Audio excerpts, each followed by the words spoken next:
جی ناظرین، بریک کے بعد آپ کو خوش آمدید کہتے ہیں۔ آج وفاقی حکومت نے شہباز شریف کے بیرون ملک روانگی سے متعلق اپیل واپس لے لی اور دونوں فریقین کے درمیان معاملہ جو ہے عدالت سے باہر طے پا گیا۔ عدالت کے اندر کیا پروسیڈنگز ہوئی، کیا سوالات اٹھائے گئے، اس پر بھی کریں گے بات۔ اور ایسے بھی کتنی بڑی کس کی جیت ہے کس کی ہار ہے، ویسے آپس کی بات ہے۔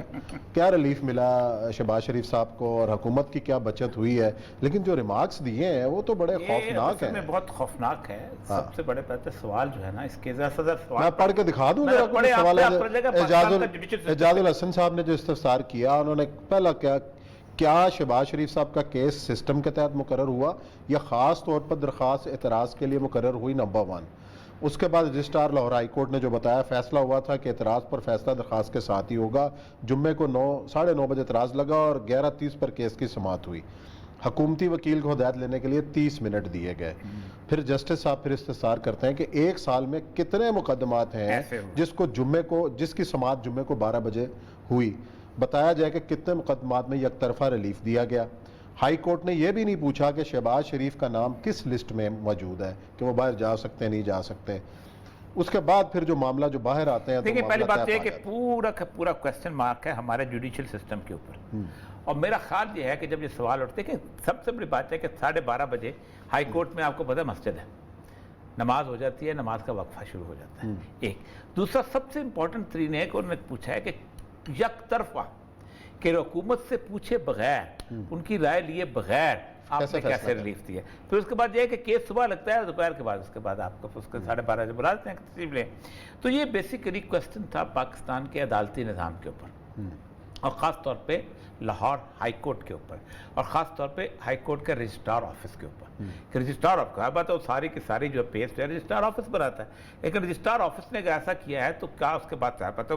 جو کیا کاز لسٹ نکلی ہے تو اس کاز لسٹ کو ججوں کو بھی پتہ ہونا چاہیے، لیکن ججوں کو کیا ایسی جلدی تھی کہ انہوں نے کر لیا۔ یہ ایسے سوال تھے کہ اگر یہ وہاں پر پنڈورا باکس کھل جاتا تو مجھے لگتا یہ ہے کہ اس پورے کے پورے ایشو کے اندر 3 لوگوں نے اپنی عزت بچائی ہے۔ نمبر 1 حکومت نے، حکومت اس لیے بتائی ہے کہ حکومت کو اس وقت بائیکاٹ کر دینا چاہیے تھا کہ ہم اس پروسیڈنگ کا بائیکاٹ کرتے ہیں، ہم 30 منٹ کے اندر ہم نہیں لے سکتے۔ اٹارنی جنرل آفس کہتا ہے کہ ہم بائیکاٹ کرتے ہیں، یہ بعد میں چانچا کرنا، یہ کرنا، اور پھر اس کے بعد آپ فیصلہ آ گیا تو ہم اس کو ECL میں ڈالیں گے، یہ کریں گے۔ بھائی آپ اس وقت کہتے کہ اس کا بتا دیتے، کس کو نہیں پتا ہوتا۔ پہلی بات تو یہ ہے کہ میں اس چیز کا قائل ہی نہیں ہوں کہ پاکستان کا جو اٹارنی جنرل وہاں پر موجود ہوتا ہے اس کو یہ نہیں پتا تھا کہ شہباز شریف کے کیس کی نیٹی گریٹی کیا ہے۔ یہ بہانے ہوتے ہیں۔ مجھے اچھی طرح یاد ہے کہ جب میں کیس اپنا لڑا تھا تو سیکرٹری اسٹیبلشمنٹ نے وہاں پر کھڑے ہو کے کہا کہ مجھے 15 دن کی مہلت دیں، ٹھیک ہے، میں جا کے دیکھوں گا کہ کتنی پوسٹیں رہتی ہیں کیا ہے۔ میں نے کہا آپ چیف جسٹس صاحب سے کہا، میں نے کہا آپ ایک بیلٹ بھیجیں اور اس کی زراعت میں جا کے دیکھیں، اس نے باقاعدہ لسٹ میں ٹک کیا ہوگا کہ کون کتنے ریٹائر ہونے والے ہیں، ایون تک کو یہ پتا ہوگا کون سا بیمار ہے، مرنے والا کون سا ہے جس کی پوسٹ پہ میں نے آنا ہے۔ مطلب یہ اب تک ان کو پتا تھا، یہ یہاں عدالتوں میں بہانے کرتے ہیں، پتا ہوتا ہے، بتاتے کہ میں اپنی ذمہ داری پہ کہہ رہا ہوں اس کا اس لسٹ میں نام ہے، اور ECL پہ کوئی نام ریکارڈ میں آ جاتا اس کا۔ پھر ایک تو یہ، دوسرا یہ چیز یہ تھی کہ انہوں نے ایک تو عدالت، ایک یہ، اور تیسرا اس کے بعد شہباز شریف خود، کیونکہ شہباز شریف صاحب کو جو ریلیف ملی ہے with economics all these parties ملی ہیں۔ اب یہ ہر بندہ جو ہے نا اپنا چہرہ اپنا جیسے نواز شریف کے جاتے ہوئے ہر بندے نے اپنی اپنی بات میں لڑنے کی کوشش کی ہے کہ ہم نے نہیں بھیجا، ہم تو بڑے عزت دار ہیں۔ ہاسپٹل سے وہاں شفٹ ہوتے ہیں، وہاں سے پورا عملہ ہوتا ہے، ایک رپورٹ وہ دیتا ہے، ایک رپورٹ یہ دیتا ہے، اس کو یہ اتھینٹیکیٹ کرتے ہیں پہلے۔ اب عثمان صاحب ایک چھوٹے سے کورونا کا پیشنٹ کو عام آدمی دیکھ کے بتاتا ہے کہ یہ مرنے والا ہے یا زندہ رہنے والا ہے۔ آپ دیکھیں، آپ روز آپ سمجھیں کورونا ہو رہا ہے نا، آپ کہتے ہیں یار نہیں تو خیر ہے، تمہیں کچھ نہیں ہوتا، لیکن آپ پلیٹلس والے کو کہتے ہیں تو مرنے والا ہو گیا۔ مجھے یاد ہے اچھی طرح کہ میں انہیں دنوں میں گورنر صاحب کے پاس بیٹھا ہوں تو گورنر صاحب نے کہا کہ میں نے ان کو کہا ہے آپ سنبھال سکو گے اتنی بڑی چیز یار۔ اب یہ لیول یہ میرے ساتھ ڈسکس ہو رہا ہے تو وہاں کیا ڈسکس ہوا ہوگا کہ سنبھال سکو گے اتنی بڑی چیز اگر وہ مر گیا تو۔ اب وہ یہ کیا، اب اس کے ساتھ عدالت کہ جس عدالت نے پاکستان کی 72 سال کی تاریخ میں بلکہ پوری دنیا کی جوڈیشل تاریخ کے اندر ایک نیا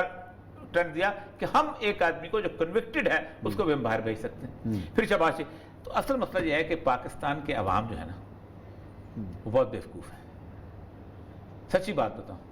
یہ پاکستان کے عوام آج بھی ان ساری بھول بھلائیوں سے دور بیچارے سوچتے ہیں کہ یار یہ کیا لوگ ہیں جس وقت جو چاہے جیسا چاہے جس طرح کی صورتحال کر سکے. یہ کوئی اس کا بیانیہ آ گیا, یہ اس کا بیانیہ آ گیا. لیکن آج کل جو بیانیہ چل رہا ہے اور یہ سب وہ تو مہنگائی کا بیانیہ چل رہا ہے, اور جو نئے داد و شمار آئے ہیں اس میں مئی میں گزشتہ سال کی نسبت مہنگائی بڑھی ہے, اور سب سے زیادہ جو اضافہ ریکارڈ کیا گیا نا پولٹری میں, مرغی کی قیمت, اور بھی بے شمار سبزیاں ہیں, باقی بھی ہیں, دالیں ہیں, ہر چیز. دو چیزیں ہوتی ہیں جو سسٹم جنہوں نے ڈیزائن کیا نا, یہ IMF ورلڈ بینک وغیرہ نے, جس کو نیو مانیٹری سسٹمز کہتے ہیں, جو کہ کاغذ کی کرنسی کی بنیاد رکھتا ہے, انہوں نے سسٹم اس طرح ڈیزائن کیا ہے کہ دو طرح کے پرائس رہے گی. ایک ہوتی ہے پرچیزنگ پاور کیپیسٹی, صحیح, وہ بڑھتی رہے گی تاکہ نوٹ بڑھتا رہے, اس کی قیمت بڑھتی رہے, سب کچھ ہوتا رہے. اور ایک ہوتا ہے فوڈ آئٹمز, وہ فوڈ آئٹمز نہیں بڑھنے دیتے کسی معاشرے کو ٹھیک رکھنے کے لیے. صحیح ہے, گندم نہیں بڑھنے دیتے, چاول نہیں بڑھنے دیتے, کھانا نہیں بڑھنے دیتے, یہاں تک کہ کولڈ ڈرنک کی بوتل کی پرائس اگر 50 سینٹ ہے نا امریکہ میں, تو آج بھی 50 سینٹ رہتی ہے. فوڈ آئٹم نہیں بڑھنے دیتے. باقی عمران خان صاحب کی جو خرابی ہے نا جو پوری گورنمنٹ کی, وہ یہ ہے کہ باقی ساری چیزوں کے اندر بے شک بڑھے. دیکھ رہا, میں شرٹ آج خریدتا ہوں 50 روپے کی, لیکن کل میری پرچیزنگ پاور کیپیسٹی بڑھ جاتی ہے تو میں وہ 1,00,000 روپے والی شرٹ خریدوں گا, وہی ڈیزائن ہوگا, لیکن یہ پولو جو ہے نا وہ خرید لیں گے, پولو اصلی ہو جائے گا نا, یہ گھوڑا اصلی ہو جائے گا, صرف یہ ہوگا فرق. صحیح, تو 50 روپے میں بینکاک سے ریڈی سے نہیں خریدوں گا, اندر جا کے خرید لوں گا. لیکن چونکہ میری پرچیزنگ پاور کیپیسٹی بڑھ جائے, مطلب جاپان دنیا کا مہنگا ترین ملک ہے,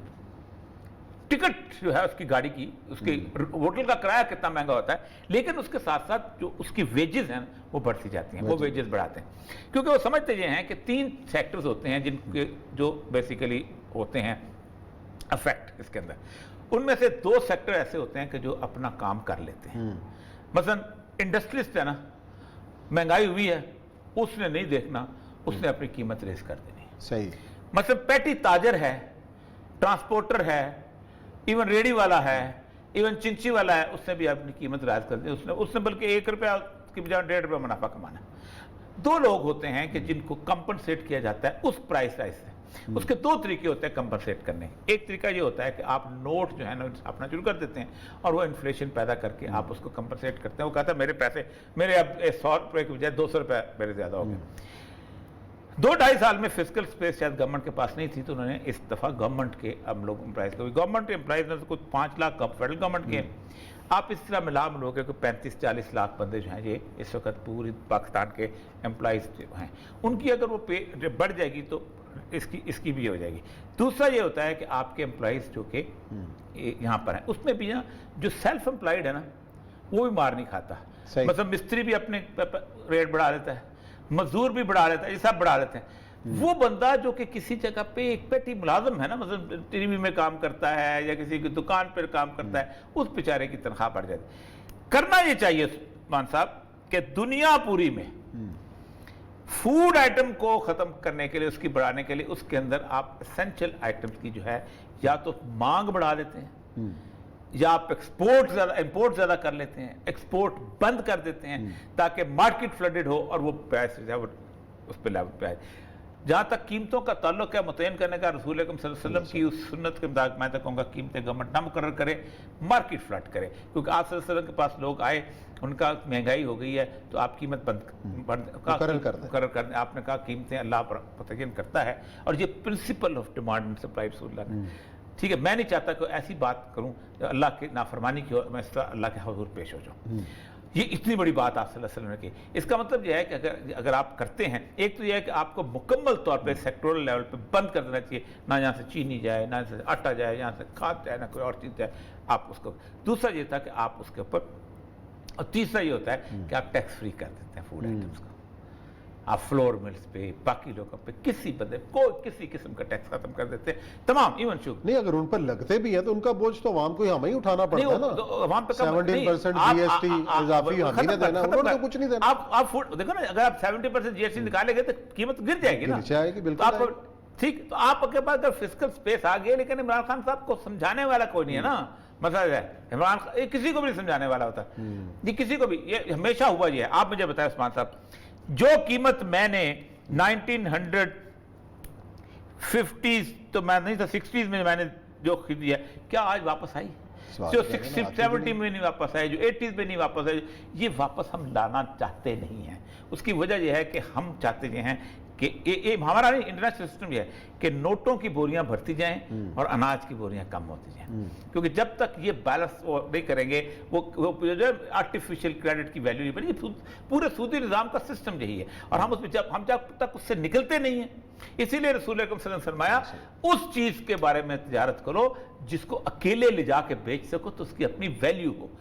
سونے کو میں تجارت کرو چاندی میں تجارت کرو کھجور میں تجارت کرو آج آپ ایک کاغذ ہے نوٹ اس کو میرے جیب میں 100 روپے کا نوٹ ہے یہ بین کر دیتی ہے کہ آج سے کل سے 100 روپے کا نوٹ آپ کے پاس اگر 10 کلو ردی ہوگی نا 100 روپے کی تو کوئی نہیں خریدے گا بچوں کی کاپیاں زیادہ مہنگی بکیں گی وہ 100 روپے نہیں بکے گا صحیح لیکن اگر آپ کا سونے کا وہ سکہ موجود ہے تو دنیا میں گورنمنٹ چلی جائے تباہ و برباد ہو جائے نیا ملک بن جائے ملکہ برطانیہ چلی گئی تھی لوگ سونے کے سکے آج تک بیچتے پھرتے ہیں آج تک ان کو ڈھال کے کرتے ہیں اسی لیے کہا گیا تھا کہ کرنسی بنیاد پر وہ ہونی چاہیے جو انٹرنسک ویلیو کی ہے یہی وجہ ہے کہ مہنگائیاں بھی بڑھتی ہیں اور مہنگائی اس ریشو سے بڑھتی ہے ورنہ اگر سونا چل رہا ہوتا تو اس کے حساب سے اگر گندم کی ریٹ چلتا ہوتا اس کے حساب سے چاندی کے حساب سے چل رہا ہوتا اس کے کھجور کے حساب سے چل رہا تھا تو آج کم از کم یہ صورتحال نہ ہوتی اصل مسئلہ یہی ہے کہ اب اتنا بڑا بمپر کراپ آئی ہے اللہ تبارک و تعالیٰ کا فضل ہوا بہت بڑی عمران خان صاحب بہت بڑا اللہ کا فضل ہوا ہے دوسرے اس کے ساتھ ساتھ آپ کے ہاں اکنامک پراسپیرٹی بھی آئی ہے ان کو خود بھی حیران ہے کہ یار اوکی میں گیا لیکن مسئلہ یہ ہے اگر آپ نے یہ اس کا بینیفٹ عوام تک نہ پہنچایا تو یہ اللہ تبارک و تعالیٰ کی بہت بڑی ناشکری ہوگی کیونکہ یہ آپ نے نہیں کیا کم از کم بمپر کراپ جو ہے نا عمران خان صاحب کی وجہ سے نہیں ہوئے اللہ تعالیٰ کی مہربانی سے ہوئے اور وہ مکمل طور پہ اللہ تبارک و تعالیٰ نے خاص طور پر ہر فضل بمپر وہ فخر امام صاحب وہی کہہ رہے تھے کہ ہمیں خود حیرانی ہے کہ اتنی زیادہ مکئی بھی اور دوسرے بھی ساری فصلیں گندم بھی چاول ہر چیز جو ہے کپاس بھی سب بہتر ہوئی ہیں یہ اللہ تعالیٰ کا خاص فضل ہوا ہے اور یہ اللہ تعالیٰ نے خاص طور پہ مہربانی کی ہے ہم سب لوگوں کے اوپر اور اس مہربانی سے فائدہ اٹھانا چاہیے اور ہمیں اس کا ریلیف پبلک کو پہنچانا چاہیے لیکن اس سے پہلے کہ مافیاز فائدہ اٹھائیں جو مافیا جو عمران خان صاحب کو نظر نہیں آتے 3 مہینے بعد پتہ چلتا ہے کہ مجھے تو اب پتہ چلا مجھے تو اندازہ ہی نہیں تھا اور بھائی ابھی 2.5-3 سال ہو چکے ہیں 2.5-3 سال جو ہوتے ہیں وہ بیسیکلی ایک ایڈمنسٹریٹو آفیسر جو ہوتا ہے نا اس کا ٹریننگ پیریڈ ہوتا ہے ایز اسسٹنٹ کمشنر اور ایز ASP اس کے بعد اس کو ضلع سونپ دیا جاتا ہے